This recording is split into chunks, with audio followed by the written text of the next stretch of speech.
Let's fill out a 2024 U.S. Senate map based on the latest polls taken in all of the competitive races. Democrats must defend 23 of the 34 Senate seats up for election this November. That includes 8 of the 10 most competitive races and 3 seats in states that Trump won in both 2016 and 2020. Those are Montana, Ohio, and West Virginia. Needless to say, this year's Senate map is extremely favorable for the GOP. They have an 82% chance of securing a majority according to Decision Desk HQ's latest forecast. In today's video, we're going to go through all of the states in which neither party has a better than 95% chance of winning. That means that we will first need to mark down all of these solid or safe states. For Democrats, that includes Washington, California, and Hawaii, New Mexico, Minnesota, New York, Massachusetts, Rhode Island, Connecticut, New Jersey, Delaware, and Maryland. Now for me, the only question marks here are in Maryland, New Jersey, and Minnesota. You could make a strong case that these 3 should all be rated as likely Democrat instead for different reasons. In Maryland, former Republican Governor Larry Hogan is running for Senate. He was incredibly popular throughout his 2 terms and left office with an approval rating near 80%. But of course, as a Republican in Maryland, he faces an extreme uphill battle in this deep blue state that Biden won by 33 points in 2020. Now, New Jersey is a weird one because disgraced Democratic incumbent Bob Menendez is running as an independent now after being indicted on 2 separate corruption charges. Now, Democratic Congressman Andy Kim should still win comfortably as New Jersey is a solid D state, though it will probably be closer than it really should be. Then in Minnesota, the Democratic incumbent senator here is Amy Klobuchar, a 2020 presidential candidate who won her previous 3 Senate races by at least 20 points each. She is arguably the Democratic Party's strongest incumbent this cycle, yet polls in the presidential race have shown Trump within striking distance of Biden, so she may get dragged down to a less than comfortable margin, per se. Otherwise, Democrats should really have no problem at all holding the rest of these solid blue seats. For Republicans now, their safe states are North Dakota, Wyoming, and Utah, Nebraska's regular and special election, Missouri, Tennessee, Mississippi, West Virginia, and Indiana. These are all solid Trump states at the presidential level and have no unique circumstances that would render them competitive here. West Virginia would be a flip as Democratic incumbent Senator Joe Manchin is retiring, setting up the sitting GOP Governor Jim Justice to win in a landslide this November in this Trump plus 40 states. That leaves us with just these 11 states now. Republicans hold a 48 to 41 seat advantage as a product of the massive fundamental advantage that they enjoy on this map. If Trump takes back the White House, they would only need to win 2 of these 11 seats to secure a majority with the VP tiebreak. But even if Trump loses, winning 3 out of 11 is still a very favorable scenario. Let's start in Montana, a very closely watched contest between incumbent Democratic Senator Jon Tester and his Republican opponent Tim Sheehy, a Navy SEAL turned aerospace CEO. Tester has managed to win re-election twice in deep red Montana thanks to his increasingly atypical popularity across the political spectrum. Tester's popularity is especially remarkable, though, considering that he has never really caused the Democratic Party any major voting issues like Joe Manchin did in West Virginia. He does vote with Biden more than 70% of the time, low for a Democrat, obviously, but still much higher than Manchin's 30 to 40%. Tester is facing tougher re-election odds, though, this November than he ever has before, as split-ticket voting is at an all-time low, and that means that fewer voters than ever are voting for different presidential and Senate candidates of different parties. Trump is probably going to win Montana by at least 15 points, and while Tester did outperform Barack Obama in Montana by 18 in 2012, that'll be much harder to replicate in a much more polarized environment here in 2024. The latest survey released by Remington Research Group has Sheehy leading Tester by 5 points, 50% to 45%, among 570 likely voters surveyed between June 29th and July 1st. Sheehy is a pretty strong Republican recruit, at least compared to many of the party's nominees back in 2022. And so that makes things even more difficult for Tester as we place Montana down as a leaning Republican. Now, before we dive into Nevada, let me take a moment to talk about something that can really enhance your online experience: Surfshark VPN. If you're not familiar with what a VPN is, it's essentially a tool that creates a secure, encrypted tunnel for your internet traffic, routing it through a server in a different location. This makes it look like you're accessing the internet from that server's location, not your own. Why does this matter? Well, for one, it keeps your IP address hidden and protects your online activities from being tracked. It's especially useful for accessing content that is restricted based on your geographic location. Say you want to watch a show that's only available on Netflix in another country. Surfshark VPN can help you with that. For just the cost of a cup of coffee per month, you can get all of these advantages and more. Click the link in the description below and enter my code ELECTIONS for an extra 4 months free at surfshark.deals/elections. Down in Nevada, we have another competitive race here between incumbent Democrat Jackie Rosen and her Republican opponent, U.S. Army veteran Sam Brown. Rosen was first elected in the blue wave of 2018 by 5% over then Republican Senator Dean Heller. Now, Nevada may be nicknamed the Silver State, but it's as purple as it gets electorally speaking, as both of the last two presidential contests went to Democrats by less than 2.5 points, while Republicans flipped the governor's office in 2022. The latest survey released by National Public Affairs has Rosen leading Brown by 8 points among 817 likely voters surveyed between June 28th and July 1st. Every single poll released here thus far in Nevada does seem to be showing a closer and closer race now that Brown is officially the Republican nominee, and so more voters are becoming familiar with him. Still, though, most forecasters do generally agree that Rosen holds an edge as the incumbent, and for now, Nevada is marked as likely Democrat with that 8-point lead. Let's go to Arizona now, another key battleground in the presidential race. The Senate contest is also expected to be very competitive. Incumbent Senator Kyrsten Sinema opted against running for re-election as an independent. She does currently caucus with Democrats in the Senate, but the party nominated Congressman Ruben Gallego as their candidate to face Kari Lake, who came less than half a point from winning the 2022 Arizona governor race. The Grand Canyon state has long been a Republican stronghold, but Democrats have now won the last 5 major statewide races here for president, senate, and governor.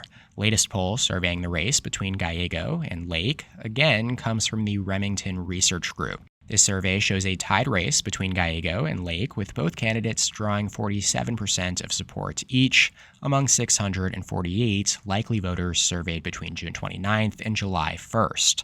Now, comparatively, Joe Biden trails Donald Trump by 7% in this same Remington Research Group poll of the presidential race. It seems that we're becoming more and more used to seeing this kind of Senate overperformance for Democrats, where Biden runs several points behind his party's Senate candidates across the country. That's both a testament to Biden's unpopularity as well as the relative strength of the Democratic Party's nominees this cycle. Regardless, we'll place Arizona in the pure toss-up column given the tied results between Gallego and Lake. Over in Texas, incumbent Senator Ted Cruz is, for better or for worse, one of the most well-known senators in the country. You either love him or you hate him. He's running for a third term after coming surprisingly close to losing in 2018 against popular Democrat Beto O'Rourke. Cruz won by less than 3 points. It was the closest Senate contest here since 1978, though he should have less of a problem this November against Democratic nominee Congressman Colin Allred, thanks in large part to the fact that Trump should win Texas pretty comfortably this November. Remington Research Group has Cruz up 10 points over Allred among 589 likely voters. This does seem to be in line with most other surveys this cycle, all showing Cruz up around 8 to 12 points on average. This 10-point lead, though, is a safe Republican margin here on our latest poll map, though. Next is the Sunshine State, Florida. Republican incumbent Rick Scott is seeking a second term in the Senate after first being elected by just a tenth of a percentage point in 2018. This 2024 race is going to be much less competitive as Florida has shifted hard to the right over the last couple election cycles. The latest poll by the Tyson Group, surveyed between June 6th and 9th, shows Scott leading his likely Democratic opponent, former Congresswoman Debbie Mucarsel-Powell, by 13 points among over 1,000 likely voters. That means that Florida is another safe Republican state on our map. Remember that in 2022, Republican incumbent Governor Ron DeSantis won re-election by 19 points, while Senator Marco Rubio, also Republican, won re-election by 16 points. Trump is also on track to win in Florida by a greater margin than any Republican since 1988, according to the polls. Up in Virginia, incumbent Democrat Tim Kaine leads his Republican opponent, Hung Cao, by 12 points, according to this Fabricio Ward Impact Strategy survey from late April. Now, you may remember Kaine as Hillary Clinton's running mate in 2016, or he may not. He was reelected to a second term in 2018 by 16 points. Virginia is safe Democrat here. In Ohio, incumbent Democrat Sherrod Brown is seeking a fourth term against car dealer Bernie Moreno. Now, Brown has managed to remain in office in this Republican-leaning state due to his broad appeal across the political spectrum, just like Tester in Montana. Brown won re-election by 8 points in 2018, even as the competitive governor election went to the Republican Mike DeWine by 4 points. That being said, 2018 was a Democratic wave year without the presidential race on the ballot. So just like over in Montana, 2024 is a whole new test for these popular Democratic incumbents. Donald Trump carried Ohio by 8 points in both 2016 and 2020, and again, it is becoming rarer and rarer to see candidates of different parties win a state's presidential and Senate race. In fact, it's only happened once since 2012, and in the 2020 general election cycle, just 3 of 33 Senate candidates managed to outperform their party's presidential candidate by more than 10 points. Brown might have to do that this fall, though he does get the benefit of facing Moreno, who was widely viewed as Republicans' least electable candidate in the primary. The latest poll via Remington Research Group has Brown up 6 points with 50% to Moreno's 44. 611 likely voters were included in this survey in Ohio, and the margin here, Brown plus 6, means that we'll place Ohio in the lean Democrat category. This would be a crucial hold for Democrats, though unless Tester can find a way to pull his race out in Montana, it's unlikely to be enough. Back up and over, in Wisconsin, Democrat Tammy Baldwin is running for a third term after she was reelected by 11 in 2018. Wisconsin is a highly competitive state at the presidential level, having been decided by less than a point in both 2016 and 2020. Biden has tended to perform better in the polls here than in most other key swing states, but we have seen some pretty egregious polling errors underestimating Trump in Wisconsin in years past. Baldwin should realistically run several points ahead of Biden as a reasonably popular incumbent, and the latest survey by Fabricio Ward and Impact Strategies, a Republican and Democratic polling firm, does provide a whole lot of evidence for that theory. Baldwin leads likely Republican nominee Eric Hovde by 5 points here, with 50% to 45% among 600 likely voters, also surveyed at the intersection between June and July. Though again, when looking at the presidential version of this poll, it's Trump who leads Biden by 5 points. So yet another case here where the Democratic Senate nominee is outperforming Biden by a wide margin. Wisconsin will join Ohio as a lean Democrat state here, though, on our latest Senate poll map. Just to the east now is Michigan, where incumbent Democrat Debbie Stabenow is retiring, leaving her party more vulnerable than they would have been had she decided to run for a fifth term in office. This will be the first open race for this seat since 1994, which happens to be the only other time since 1972 that Republicans won a Senate race in Michigan. Along with Wisconsin and Pennsylvania, Michigan is part of the core Rust Belt trio that could decide the 2024 presidential race. Decision Desk HQ's latest poll average has Biden leading Trump by less than half a point, based on 56 polls. This has flipped back and forth over the last few weeks. Of course, as is the case everywhere else, the Senate race question becomes how likely Democratic nominee Alyssa Slotkin will perform compared to Biden against likely Republican nominee Mike Rogers, a former congressman himself. Both candidates are strong recruits for their respective parties. Slotkin has expressed concern that Biden may drag her down as the presidential nominee. The most recent Senate poll conducted by Epic MRA between June 21st and 26th has Slotkin leading by 2 points among 600 likely voters. Slotkin is at 44%, Rogers 42%. Again, comparing this to the presidential question with the same sample, Trump leads Biden by 4 points. Just abysmal numbers for Biden again and again.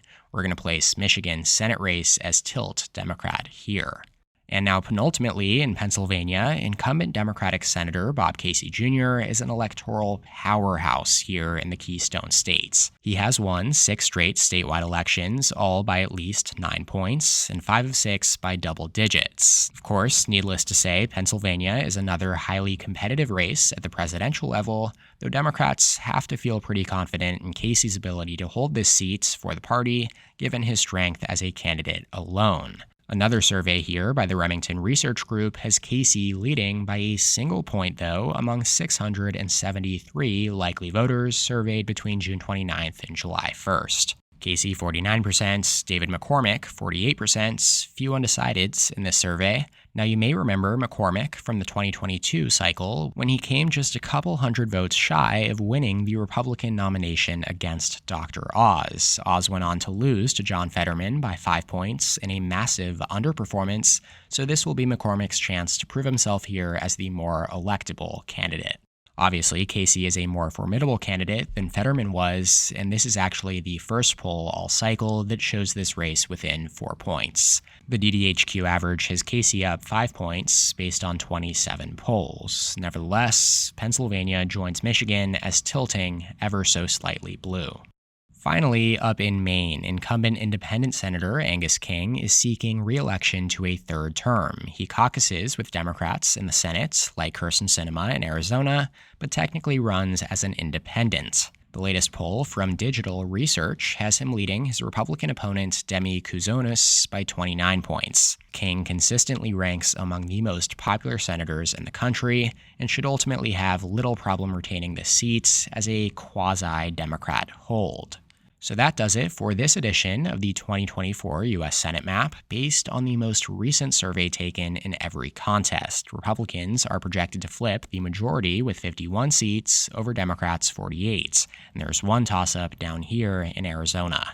Feel free to let me know your thoughts on this map, the state of play in 2024, or anything else you want to leave as a comment in the section below. Shout out to my channel members on screen here. Thank you so much for your support. If you'd like to become a member, go ahead and click the join button below this video to receive exclusive perks. Make sure to subscribe to my channel down below as well, and please leave a like on the video if you enjoyed it. You can check out more content from my channel here, and as always, thank you so much for watching. I'll see you next time. EP out.